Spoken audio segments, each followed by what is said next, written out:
All right. Perfect. Thank you all for standing by while we had some technical difficulties. We are ready to roll, so I'll ask, Nikki, are we ready? Yeah. We'll call this meeting to order at 9:15 a.m.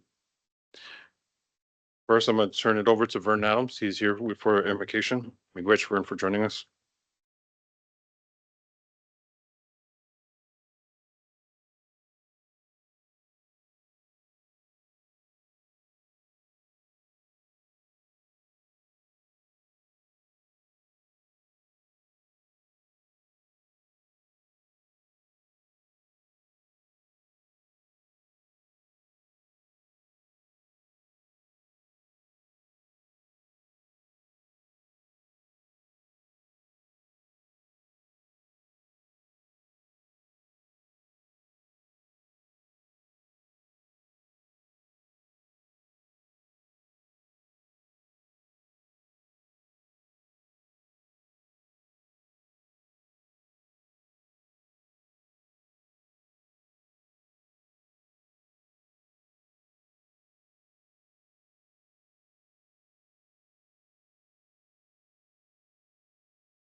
Miigwech, Vern. Nikki, can you take roll call? Carlos Hernandez, Here. Tara Gishik. Here. Shane Drift, Oma, nagum here today. Janelle Gagalai. Here. Robert Moyer. Here. First up is the approval of the agenda. There's no additions or deletions.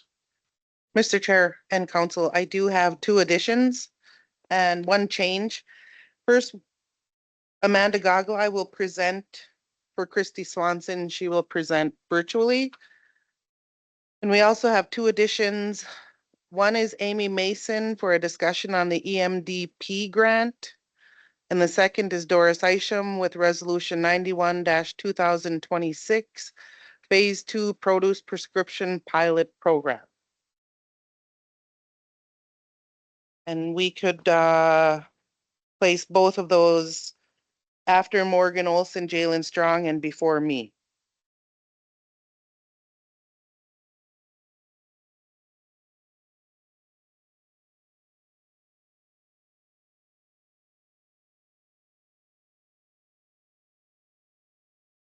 Sounds good, and I don't think council has anything to add. We didn't have anything to discuss beforehand. Ask for a motion to approve the agenda with the two added discussion points after or before Miranda. Move. Moved by Janelle. Do I have a second? Second. Second by Robert. All in favor, say aye. Aye. Any opposed? Any silent? Motion carried. Council could review the meeting minutes.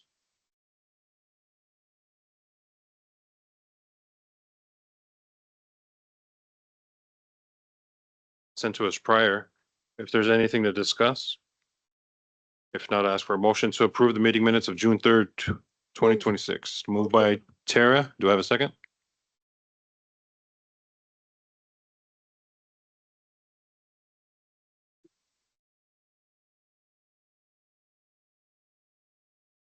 Minutes, it says May 6th. But on the agenda, it says June 3rd.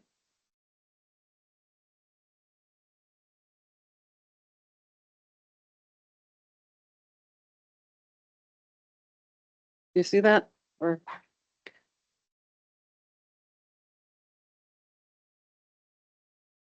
Okay, yeah, just that typo. That's a typo right there. It should be June 6th right there.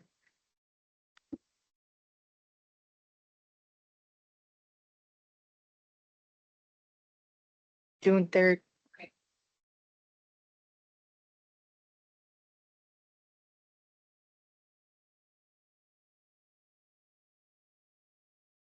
Approve with corrections. Motion to approve with correction on first page to the correct date. I do see it correct on the following pages. Do I have a second?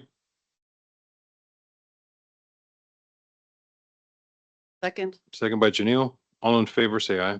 Aye. Any opposed? Any silent? Motion carried. Next up, we have our introduction of new employees.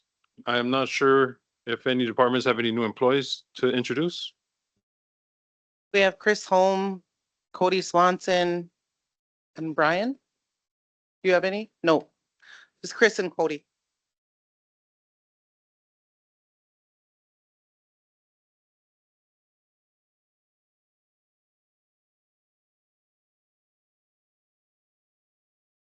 Morning, Council. I'd like to introduce our new conservation officers, Nick Buckholz and Brianna Whiteman. Congratulations on the new positions.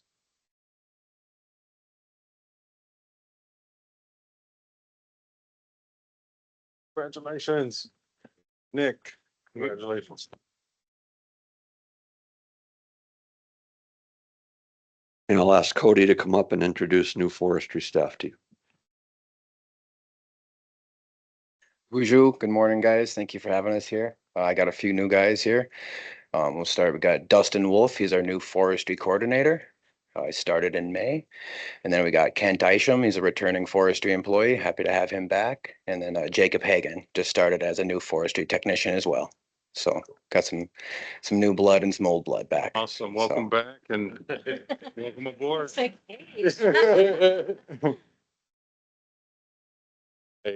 good to have you here. Good, thanks. James, hey, nice to meet you.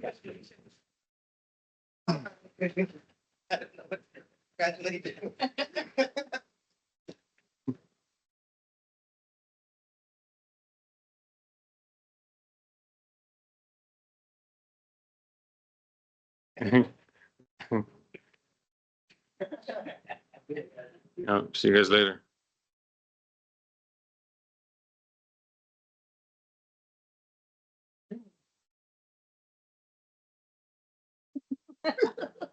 All right, next we're going to move on to the consent agenda.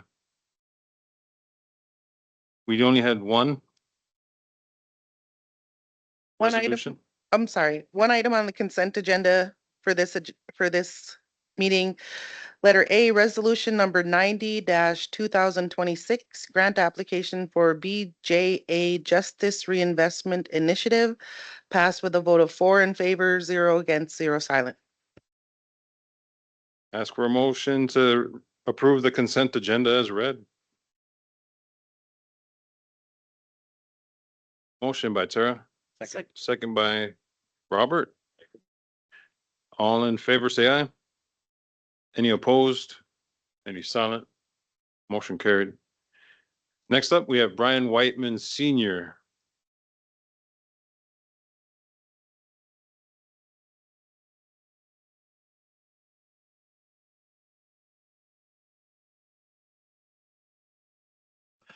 Good morning, Council. Thanks for joining us today. First, we're going to talk about the authorization for the chair to sign IHS project BE 19-I-22 completion letter from Nut Lake Water Treatment Facility. Basically, what we're doing here is just have the chairman sign off on this project that was completed back in 2021, I believe, for the Nut Lake Water Treatment Facility for Nut Lake.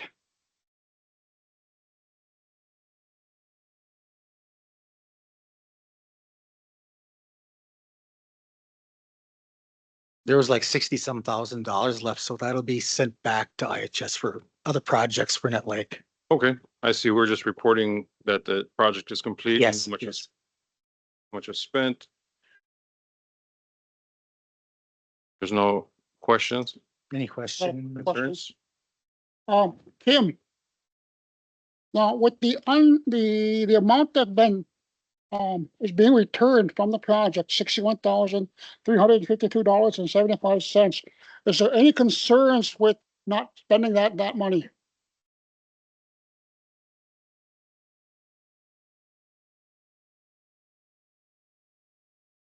No, it's in this situation, we don't they didn't like give us the lump sum up front. And so as we paid the bills, we drew down the money. So the money is still at IHS. They're internally redirecting it to other Boys Fort projects. Yes. So we're, so there's no concern. It'll go to something with related to water. Water and sewer, yes. Yeah. So there's no concerns. Okay, thank you.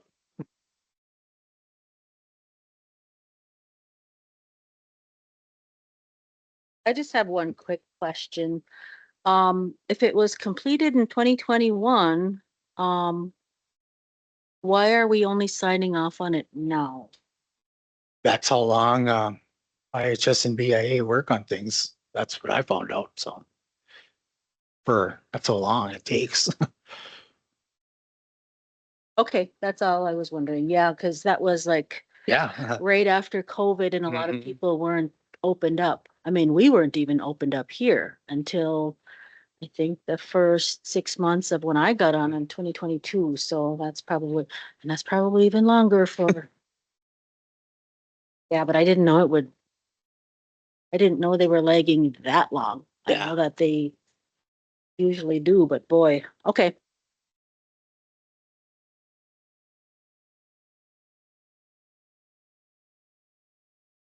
There's no other concerns or questions. Ask for a motion to approve the authorization to sign the IHS project BE completion letter. To approve. Moved by Tara. Do I have a second? Second. Second by Janelle. All in favor, say aye. Any opposed? Any silent? Motion carried. Next is the contract for the Indian Point Well Investigation Project L70 for Fro Bros Drilling. Yes, Rose is the winning contractor for Indian Point well rehab. So basically, they're gonna just repair or frack for more water, clean the sediment in the wells, it's rehabilitation. Okay, Do they have an expected increase on the availability of water that's gonna produce? That's out what we're trying to do, get more gallons per minute. there? Okay, We're still trying to get our, a better water treatment facility for that community. do they have the No. estimate on what the increase might be or an estimated increase in the water We're pressure? hoping at least maybe 20 more gallons per minute. Oh, nice. You know, rather than 40, Okay, get it up to maybe 60, 68, 70, something like that. that's not bad. Yeah. Okay.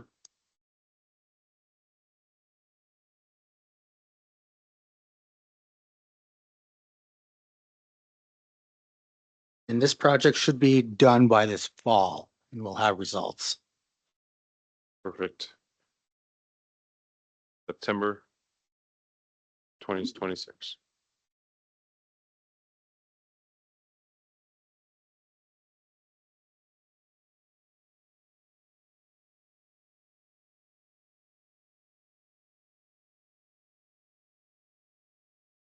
It looks like we're to contribute 22,781 for work in phase 1 and 2. Construction subtotal, the tariff fee. Then phase 3 is 40, so making okay, that's a different total. Yeah, I did have Catherine Conway from IHS to come up, but she was in Big Falls for Okay. more better answers to any of your questions, if you had any more. I was just reading the numbers out loud Yeah. for the viewers online that were wondering what we're looking at. But I do think it's a good investment into the Indian Point community right there is Yeah. to increase our water pressure, and it's not as bad. Numbers aren't as bad as I would expect.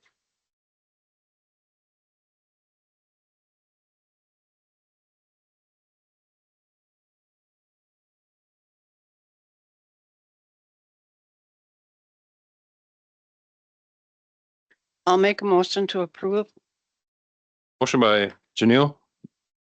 Do I have a second?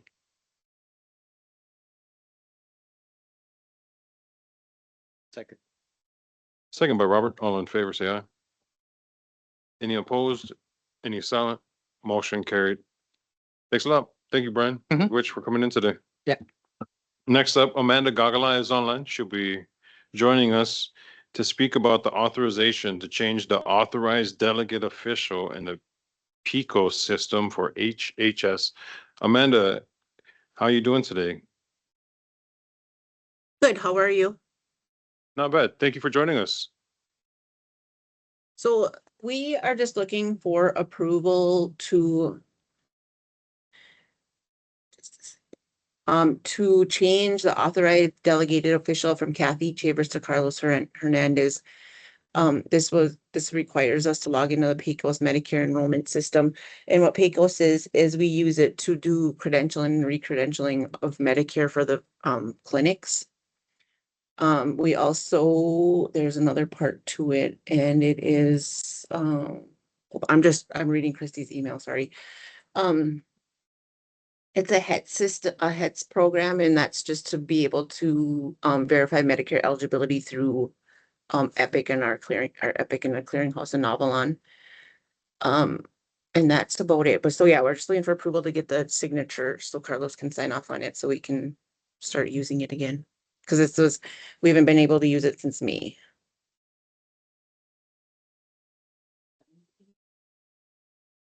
June 17th.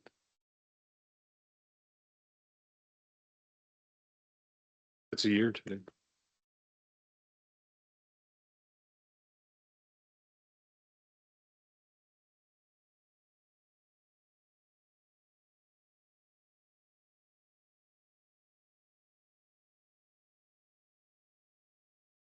Is there any questions or concerns from council? If not, ask for a motion to approve the authorization to change. Rob, I have some questions. questions by Tara? Can we run the timeline again, from when you started, Carlos? Kathy Chambers exited on January 30 or 31, somewhere on there of 2025. And then it was Shane. But I imagine you were never even on the PICO system to approve anything, Shane, as when you were acting chairperson. And you haven't signed off on anything yet, Carlos. The only thing that I was updating when I was the acting chairman was the documents for, Bigwoods and Brian at Public Works. Thank you. So there's been no Medicare eligibility No, there has been. We approved? just we haven't been able to do it since, so all this is for Carlos to sign the form saying he's the owner, like he's the ownership of it. So and you guys don't do anything else with it. He just needs to sign off on it. And we go in and we credential and re-credential our providers through it. And I do believe this I'm waiting for Christy to text me back, but I think it's, only if a new chairman is ever put in office is when we have to go in there and sign it. Do we have to update it? So Medicare has been approved. I mean, this has nothing to do with like signing up people for Medicare. It's just for us to go in this PACO system and re-credential our providers. So we have to re-credential our providers every 3 years, 2 to 3 years. It depends on what health insurance program it is. So we just go in there and we do all our information, and then the providers sign off and then they get sent to the place. And so this is what PACOS is just to re-credential and credential our providers. So it has to be updated. Christy just texted me, and it has to be updated once we get a new chairperson. Every time a new chairperson comes in, it has to be updated.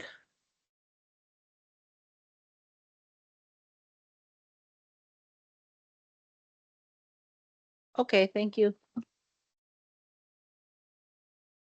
I think that, we as a tribal council, tribal government need to set something in place so that this doesn't happen again, because I hate to see us get our healthcare system into a bind where we're stuck. And that would be very problematic. So as we move forward, or the tribal government moves forward, if they get something in place to ensure that this doesn't happen again, that'd be great. Thank you.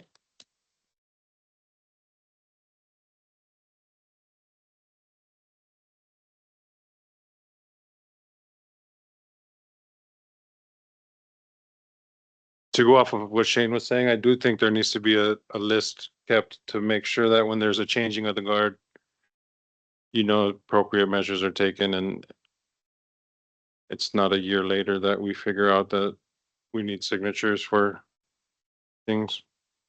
I think that's what we're trying to get at, what Tara was trying to get at, the timeline, but you did answer a question where certification does come up every 2 or 3 years. So it could have been a chance where it wasn't an issue until next year even. So. Yeah, and every provider is different. It's not like they come up at the same time. I mean, it depends on when they start working for us, and then it goes 2 to 3 years after, and then we have a list and then we get paperwork from the insurance companies when the credentialing is due.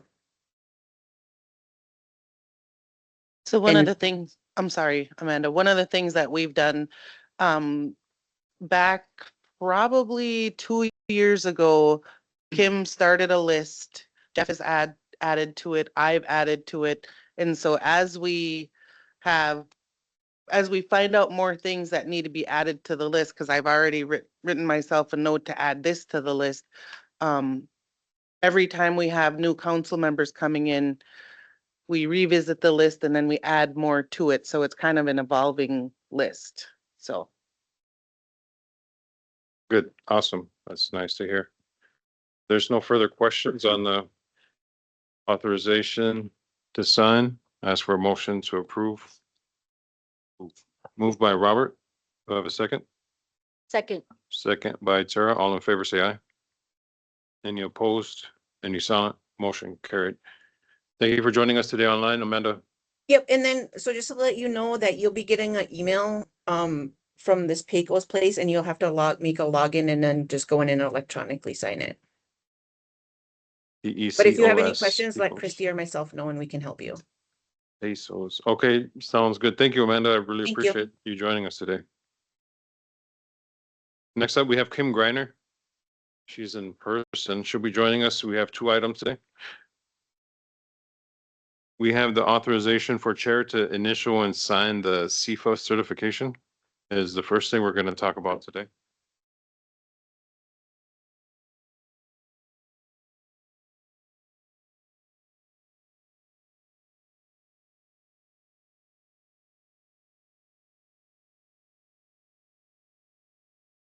Oh, wow. So I didn't want to disturb her. Um, the first item I have is the CIFA, annual CIFA report, and this is for all the land under all the land buyback we did. And this is the, state, I can't remember what the for, is it state sustainable initiative? What was CIFA stand for? Okay. And so we have to certify each year that we're maintaining the regulations, and so the chair has to sign off on it. And there was a woodlands activity report that Cody finished. So it's so we need the authorization for the chair to initial all those lines and sign it, and it needs to be submitted to the state before July 1st. Question, regarding the CFA funding that was cut at the state level there, and I think it was 10% that they cut. And how does that impact us regarding the land that we're using this to pay for? Okay, so there's this money comes back and we pay for parts. We have to pay our property tax because it's still taxable land, and we have to pay our debt service payments. So as we go into our fiscal year 2027, we already paid our property tax, so we're okay there. And then our debt service would be in our fiscal year 27. And property tax for 27 isn't due till May of 27. So our next payment, principal payments due in November of 26. So if we have less, we're going to have to use some of our lodging tax funds to make this year's debt payment. And because I don't know the alignment of when we're going to start getting carbon credits. And that's what we kind of knew that at the beginning, when we did this several years ago, the timing of receiving carbon credits and stuff. But like once we get the carbon credits would be unrestricted, correct? We can repay the logic tax fund for future So land purchases. so the tribal government's just we'll be able to get by at this point in time, and once the carbon credit kicks in, Uh-huh. and everything will be fine, and nothing will come from the tribal government's pockets, right? Correct. And then the debt service will come out for the land purchase will come out of the carbon credit money.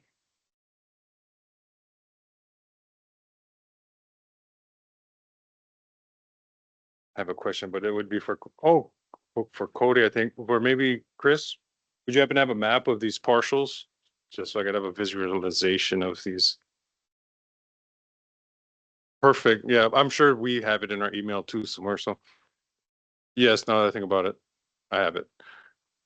I was adding up these numbers in my head. We have approximately 27,701 acres listed in the CIFA program. Mm-hmm. And Jeff had mentioned when we talked about this, the is it 2 parcels we bought? Will all of it be added to the CIFA? Yeah. Oh, okay. Okay. All right.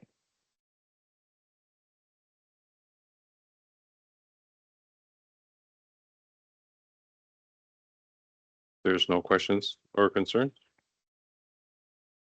Ask for a motion to approve.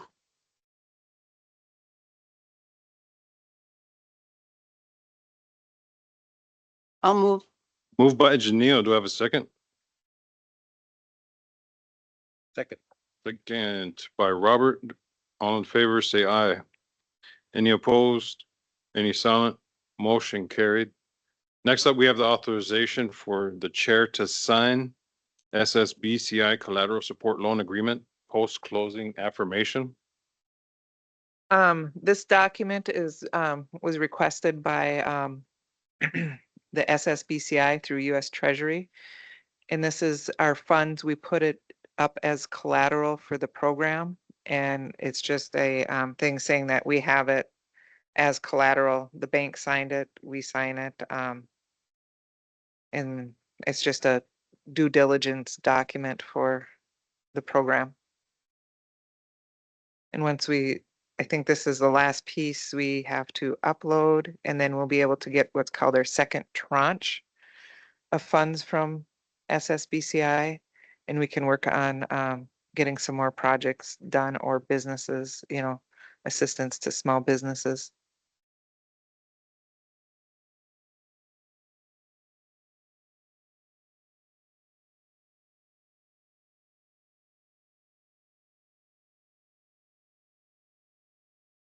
And what they're using it collateral for was the wilderness equipment purchase that you guys approved last fall. So, Sounds good. I don't have any questions. I have. All right, yeah. Mhm. I just want to make sure that we have some corrections on dates. And I know this might be just a typo, Kim. Mhm. June 6th, 2021 with an additional one. okay, Is the so date of your description and memo summary request. And then at the last one, the last sentence says, the attorney said, since we did not, I'm Mhm. assuming it have a specific resolution for this, Mhm. we need to seek approval, but it says not a specific. Yeah. So should we have had a resolution for this to make it stronger and strengthen it? it, we had it approved, but I think it was, there was no resolution saying that who had authorization to sign it. Is that, you remember this, Jeff? There was just no council approval of the actual loan agreement. And so it could be done by a resolution. It could be done through a motion. I don't think the SSBCI program requires a resolution. So from like the compliance side, a resolution really isn't needed. As long as it's approved, then I think we're, Yeah. then the loan agreement is good. Yeah. Okay, so the date, June 6th, are you talking 2026? Is the date of your memo? Yeah, that would have been when I wrote the memo. Okay, cool. Yeah, I don't have it out. I didn't print it out today. I forgot to print it out yesterday, so. But the council did approve the loan originally in a council meeting last fall.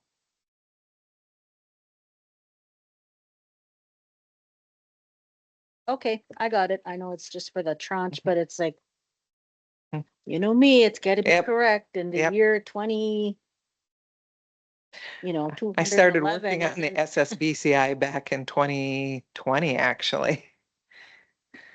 So Kim, I have a question. How many loans do we have through this program? We only have one. Okay. It's a revolving, Mhm. There, we work with Northspan and Jared Dunlap. I'm sure you've all met him. He goes to events and tries to get like band member owned businesses interested too. And I know he was at the powwow on up in Net Lake this couple weekends ago, and he was out trying to meet small businesses and vendors and stuff and introduce himself. He's been around trying to get it, and I know there's been on the semi-annual report, there was 2 individual businesses that have tried to do some work with him. But it's a lot of it's they have to decide if they want to move forward working on it. Mm.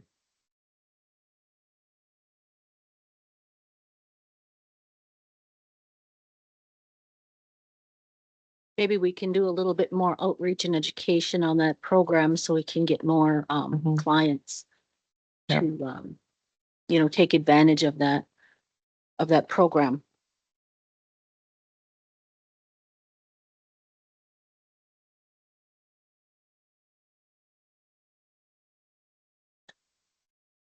It's also um not as popular as it was when Boys Fort tried it. Geez, when did you guys try it? In the 80s or 90s? It was, Something similar to this? yep, it was originally before I even worked here, so it was Oh, late 80s, early 90s. They had a business loan program. And and the difference between that program and this program is, um this one we have other, we have like Northspan is helping us administer it and work with everybody to do their due diligence. And on the old program, Boys Fort distributed the money and did the collections. In the new programs under the regulations from US Treasury, the borrower has to work with the bank and the bank lends the money and they have to make payments to the bank. correct. Yep. So years ago, the band took on the liability Mhm. for these. And there might still be some debt owed There is. to the band Yep. because of. That's why we went this way for the bank Mm. to be loaning, not the band. We do have the comments online.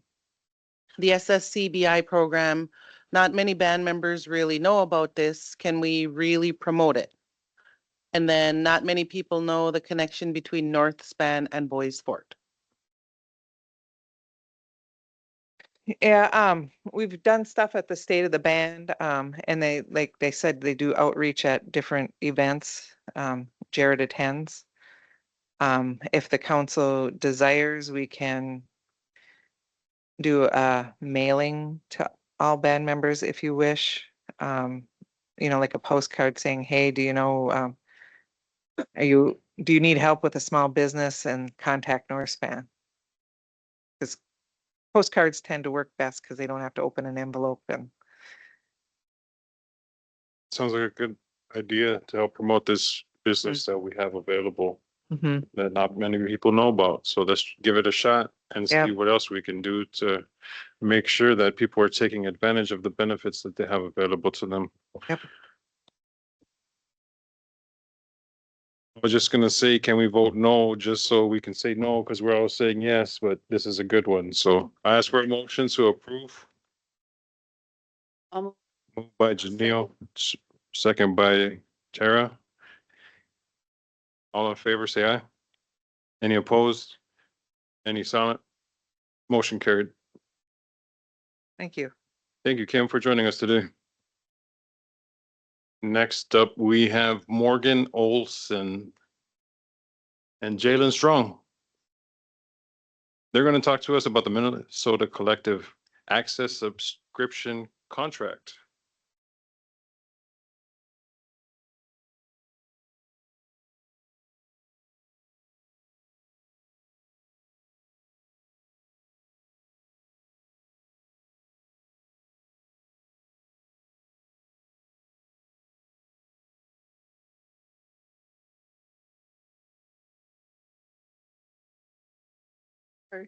Bonjour, everyone. We're super excited to present this today because we've been working on it for quite a bit and we want to show y'all what we've discovered.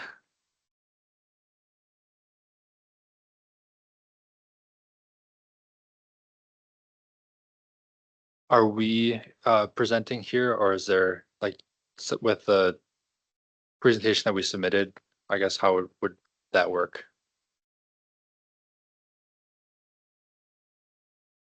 Yep, not on. I can join. Okay.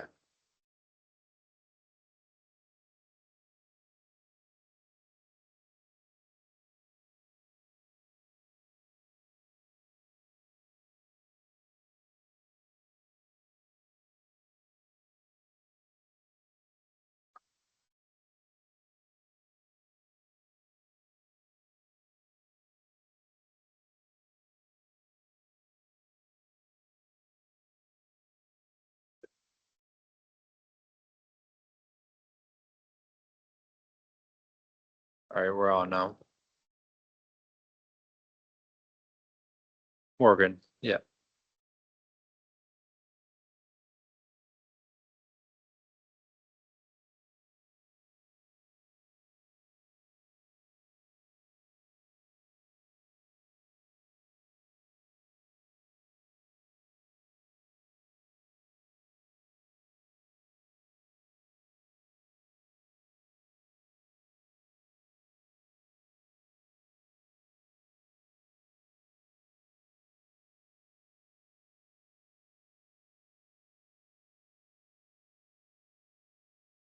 I think it's just slideshow.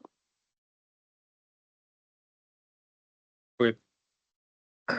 So our request today is to have Carlos sign the agreement to utilize the collections management system through collective access and subsequently through the Minnesota Alliance of Local History Museums.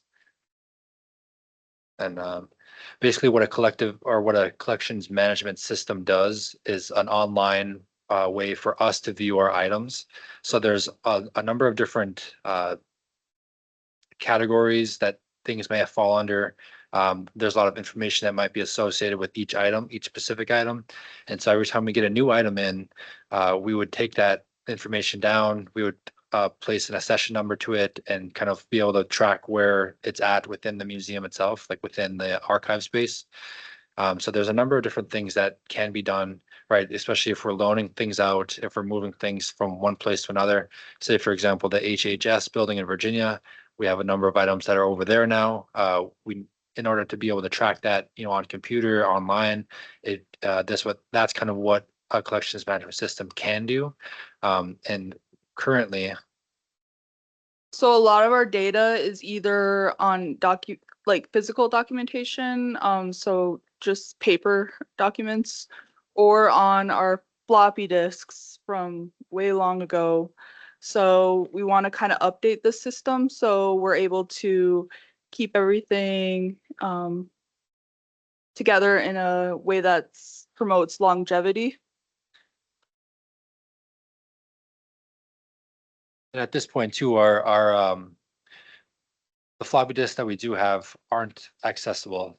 We worked with IT, Fortune Bay IT, Voice for Tribal Government IT, to try to get it open. We've talked to the Past Perfect software, and a lot of times it's just due to the fact that it's been obsolete. And this is something that I've been looking into, trying to figure out the funding for and figure out the avenues to get a new collections management system for the Heritage Center. But this is all in line with our goals at the Heritage Center, to protect and preserve the culture and the collections that we have for future generations. And we'd be able to have better serve that with a new collections management system. So there's a few key things that we looked for while searching for this collections management system. We did a few different demos. We did a lot of research, and we kind of looked in 6 different categories for one that would fit the Heritage Center's needs. One, stability and longevity of information. So with paper documents or the floppy disks, it would be super hard to retrieve this information if there was like an emergency, if there was a fire or whatever. Public access features were super important to us as well. So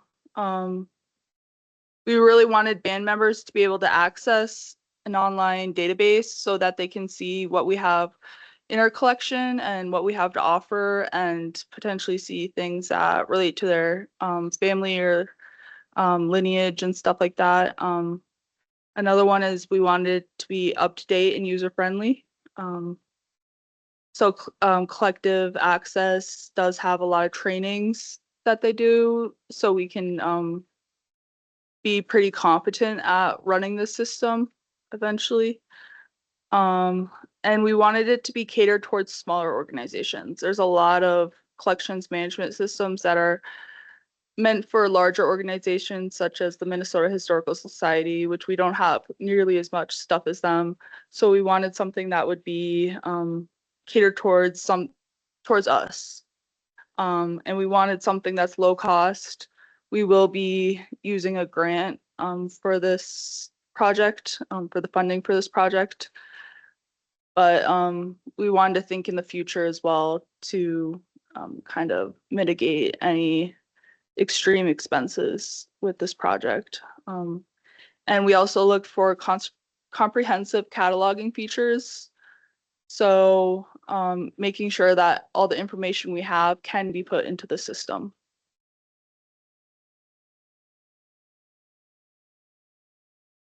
Something I'd like to point out is that I think that's a really good idea with what you are doing. You know, from my family standpoint, the drifts is that my grandmother had their family, the farmers, they lived on Farmer John's Landing. And there's a burial ground back there. And that's where they made their homes. I have all the old stories that she wrote when she was in elementary school or boarding school, sorry. And she talks about living out there. And I remember as a little kid listening to her tell me stories about birch bark scrolls. And I do believe that's in the collection from the Regan, that guy that was here, and they're up in Canada somewhere. Yep. By New York. Yeah, the capital of Ottawa, I think. And what her family was doing was when they were migrating from east to west, they were documenting what they saw along the journey. And she said that she remembers seeing them all scrolls, but then when that government agent left, those scrolls were gone. So that guy took them. Now, it'd be good to have those back home and for band members to see, you know, this is part of their history. Thank you. Yeah, and on that, it's still been a work in progress. It's been, I think where the steps that we're at right now is we're working with them to see what items that we want them to test for pesticides, and other potentially toxic materials. None of that is going to be damaging to the materials, but just so that we're aware whenever they do come back, if people are holding them or touching them, we can at least make sure that people are aware of maybe what they're handling or best safety precautions for that. I think, yeah, I think Morgan kind of covered a lot of it. But again, the public access. So this is what it essentially it would look like whenever we do get the system up and running. So we'd be able to have anybody that has internet access to be able to access those and look at those. As you click on them, then you can see kind of additional details on there, and information about those items. And it's all kind of what we put up to it. So there's we kind of stay up to date on how things go in terms of if there's a software update or if there's any updates to that. They are willing to work with us to train us in on the new shifts that go onto it and helping it be a little bit more accurate.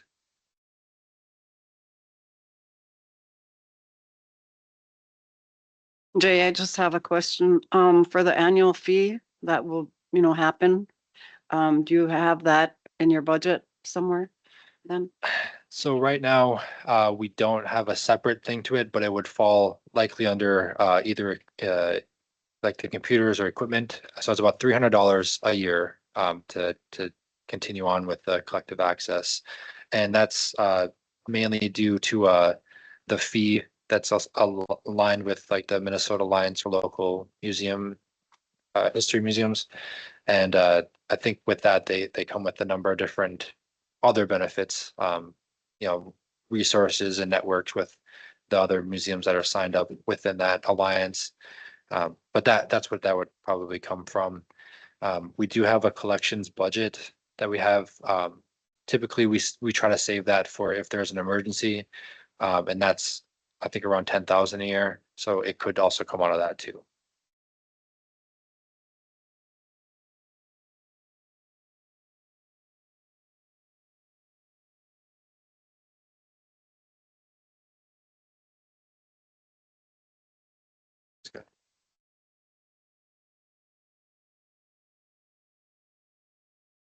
So the three that we really looked at was collective access. Past Perfect is the system that we currently use, and we would just be transitioning from the floppy disk version to an online version. And then there was one that was called Argus, which is through Lucidia. That one was another good good contender, I think, for our needs. Basically how they filled out those 6 different areas. They met for the most part all of our needs, except for maybe Lucidia. That one was generally geared towards bigger museums, so like a university system, university museum system that you'd have multiple kind of inputs from different categories and different types of archival work. Past Perfect, we did some talking with a lot of other museums around, and although that they are working with using Past Perfect, it sounds like a vast majority of them are moving towards to a different system. Collective Access is relatively like for smaller museums, and it it's free for people to hop on. We don't have to create any profiles for anybody. It's like, we get hands-on training throughout that. Past Perfect does not allow that for us. They just send us, yeah.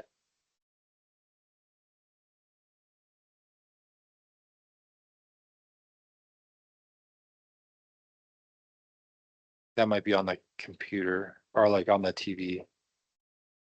Yeah, we're still sharing. Okay.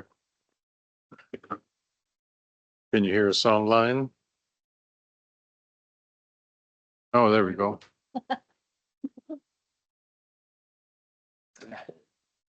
Um, see. So all of the information that we put on there or not all of it would be public. We have the ability to change what is displayed and what's not. So different pictures that we put online, we could either take those off, we could watermark them so that people can't go in and just screenshot or download or print off.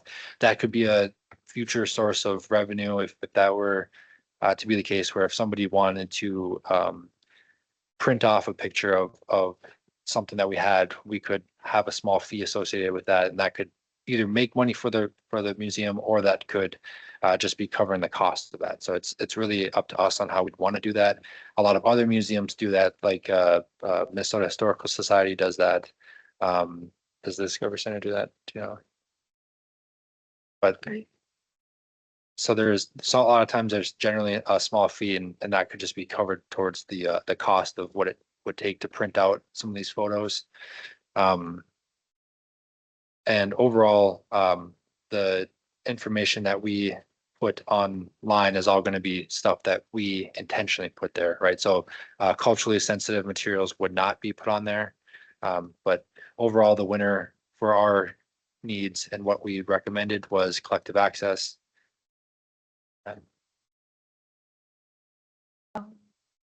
So I think when Jalen says culturally sensitive, it would be stuff like ceremonial items or midday items that we keep in separate storage.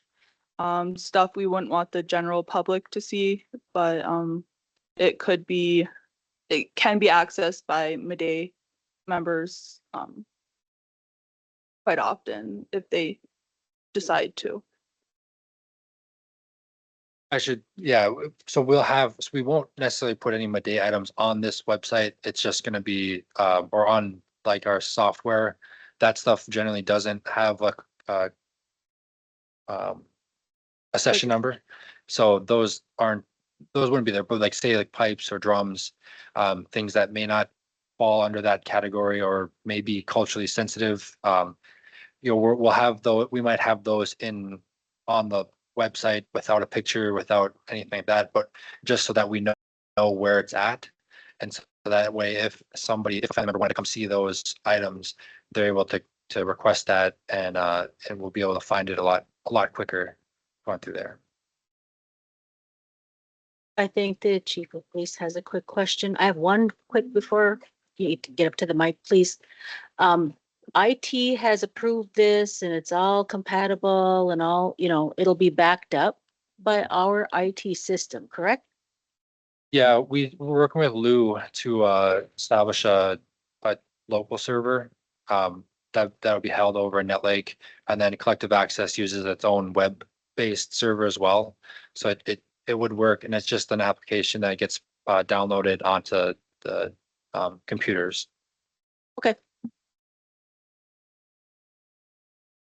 Hey guys, I have a question. So, working with outside law enforcement, the band has first right on eagles that are hit by cars, moose or bear.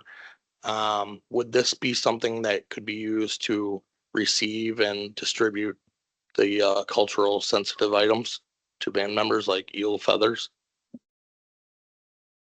Not particularly. I think that could be a different program that maybe we could talk more about to set up.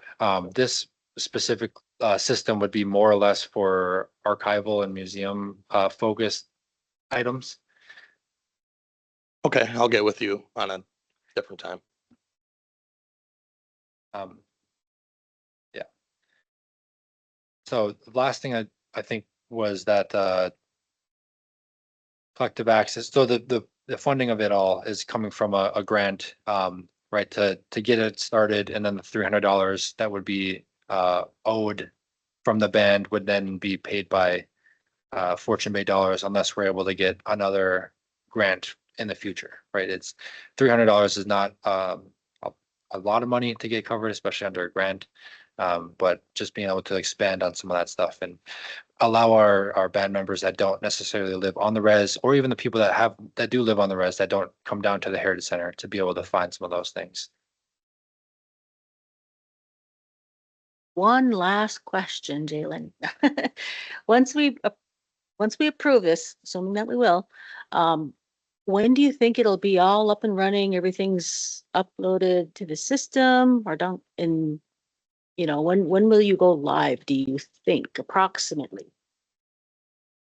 I think the training was stated to be around 6 months, kind of periodically. Is that about right? So in about 6 months, so hopefully by December, we'll be able to actually have things available. And it seems like it's simple enough to get volunteers on it. That's something that we'll be looking into with in the future, I guess, is when we're trying to move things over from the paper copied version to the digital version, we'll need some help doing that to speed up the process. And a lot of it is just more or less copying paste from the paper version and then finding how that fits on the digital version and then inputting that. So in terms of like actually getting started, maybe about 6 months. In terms of actually getting everything completed, probably not for a year or two, just because we have so many items that are at the Heritage Center. And we also got a new photography station for our items so that we can actually take like more professional pictures rather than just like on a phone. So it'll look nice. It'll look professional. And just to get all that stuff up and ready, I think will take a few months. Okay, thank you. If there aren't any other questions, I'd like to move to approve this Minnesota Collective Access subscription contract for the Heritage Center. Sounds good. We have a motion to approve. Minnesota Collective Access. Subscription. Second by Janelle. All in favor, say aye. Any opposed? Any silent? Motion carried. Thank you for joining us today. With that, we're going to take a 10-minute break. It's, well, 10, we'll come back at 10:30. Take a 15-minute break. Which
All right, everybody, it's 10:30. We'll get back into the meeting. Robert's joining us online.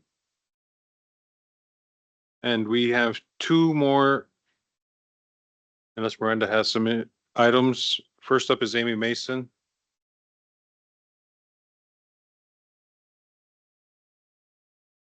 I didn't write down what you're here for.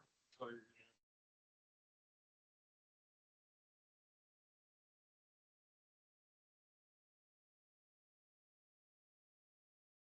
Bonjour, good morning, and thank you very much for allowing me to crash your agenda this morning.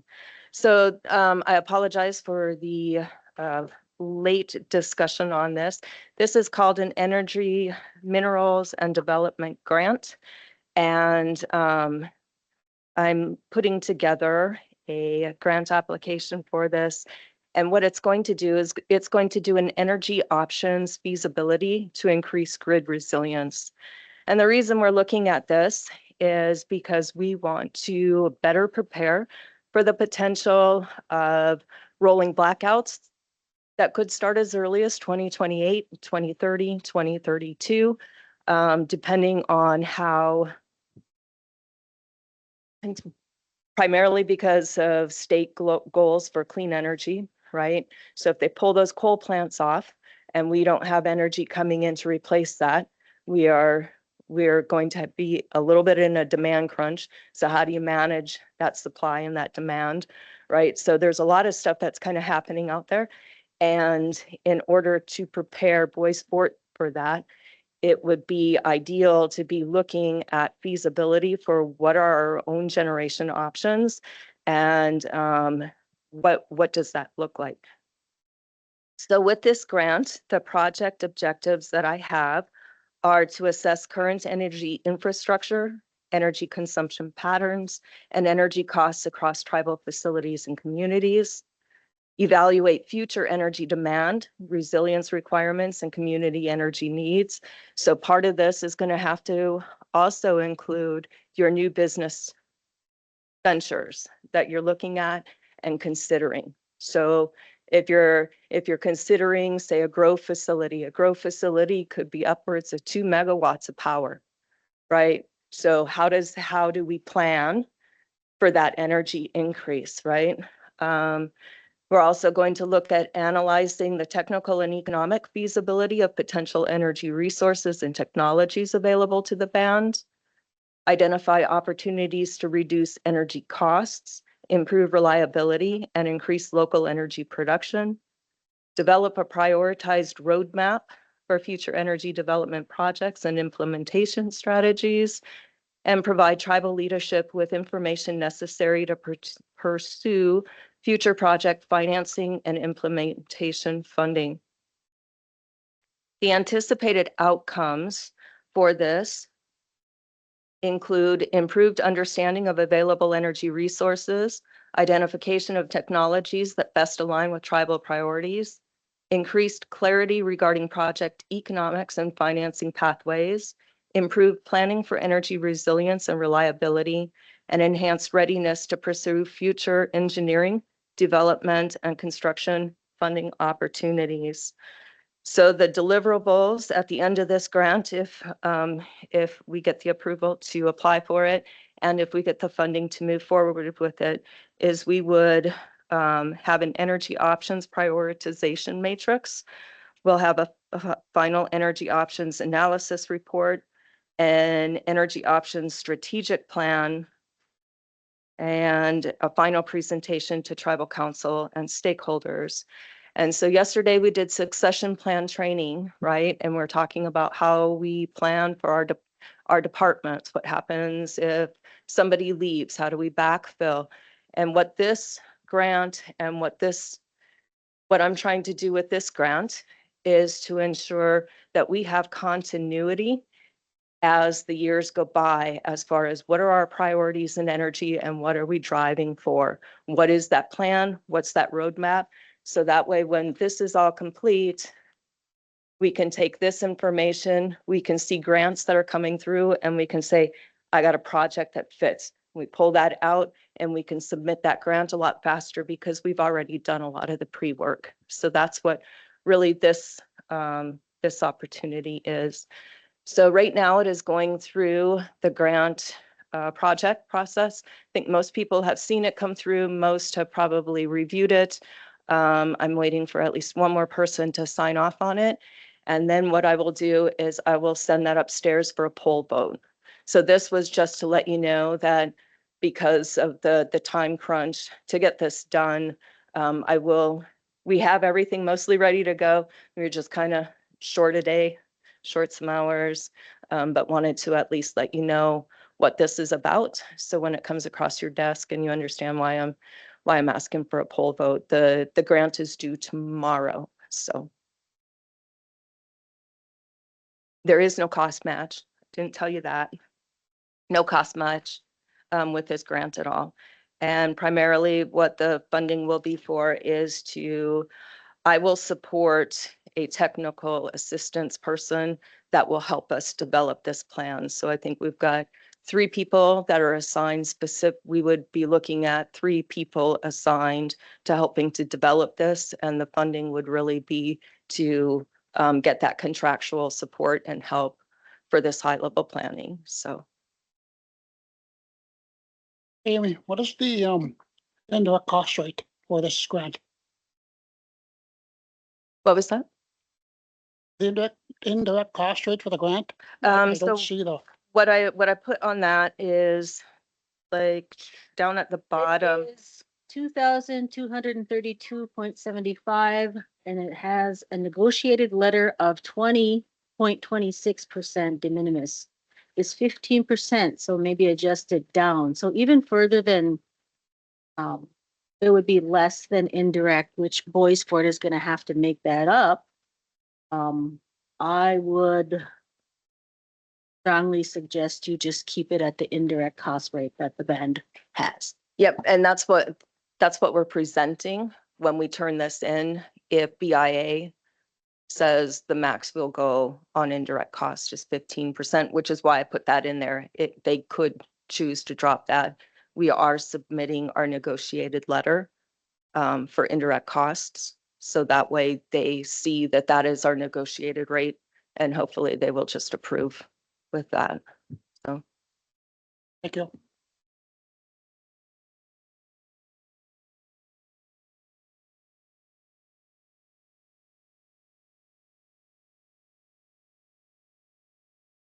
Thank you, Amy. Okay, so I'll have that sent up for poll vote as soon as I get all my final signatures. So hopefully that'll be early this afternoon for you. Perfect. I appreciate it. Thank you. for coming in and explaining it to everybody. McWitch. All right, next up we have Doris Isham.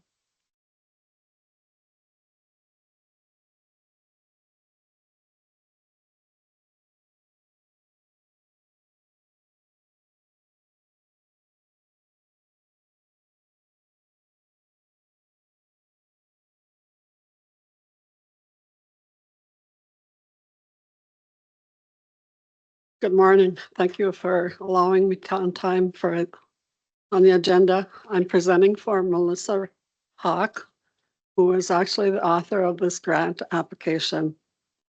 And she's at the health fair today, and so can't be here herself.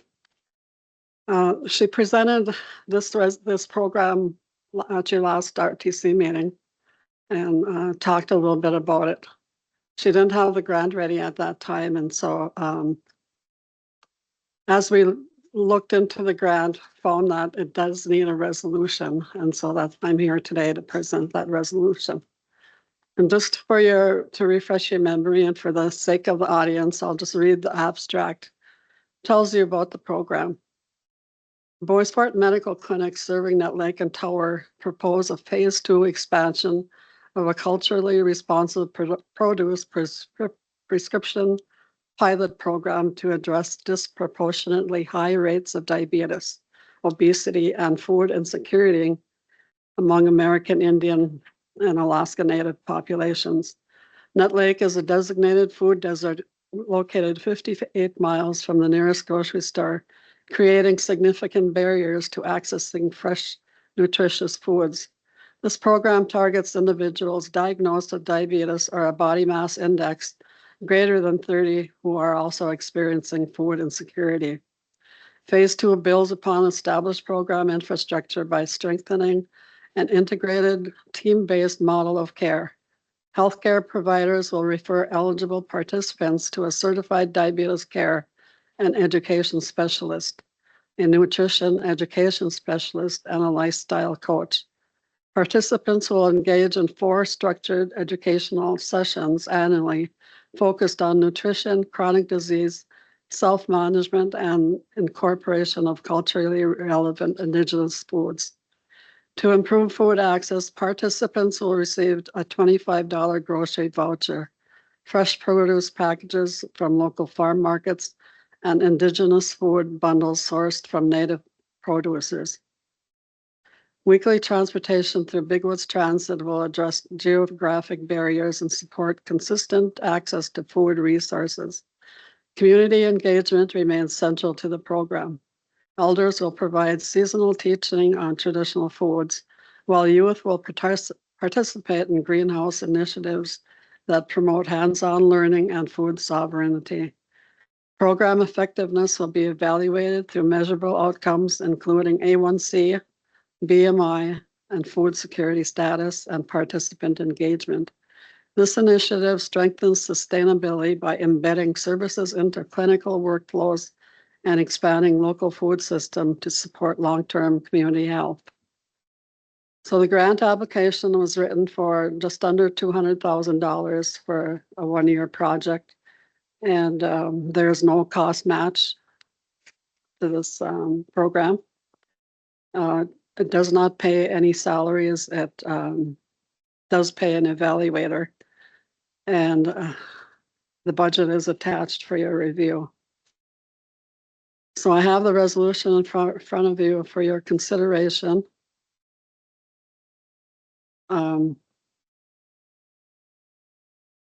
Yeah, it basically summarizes what I just read in the abstract.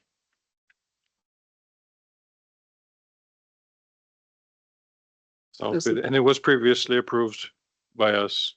Yeah. We're just getting the resolution together and Right. perfect.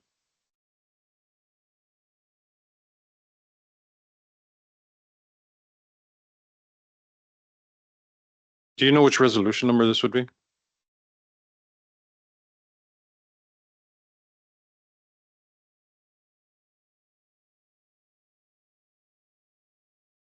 The grant is due on June 22nd, and Melissa has the death in her family and her marital family, and needs to leave, and so she'd like to submit the grant tomorrow, so I can get the resolution signed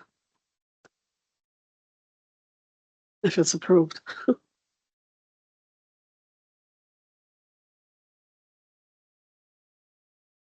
There's no questions or concerns? Questions? Move to approve. Second. Boy, I don't have any questions, actually. Motion by Tara, second by Janelle. All in favor, say aye. Any opposed? Any silent? Motion carried. Thank you, Doris. Miranda, do you have any items today? I do not. With that, I ask for a motion to adjourn. Move. Moved by Janelle. Do I have a second? Okay. Second by Shane. All in favor, say aye. Any opposed? Any silent? Motion carried. Meeting adjourned at 10:44 a.m. Miigwech for joining us. Thank you for joining us online.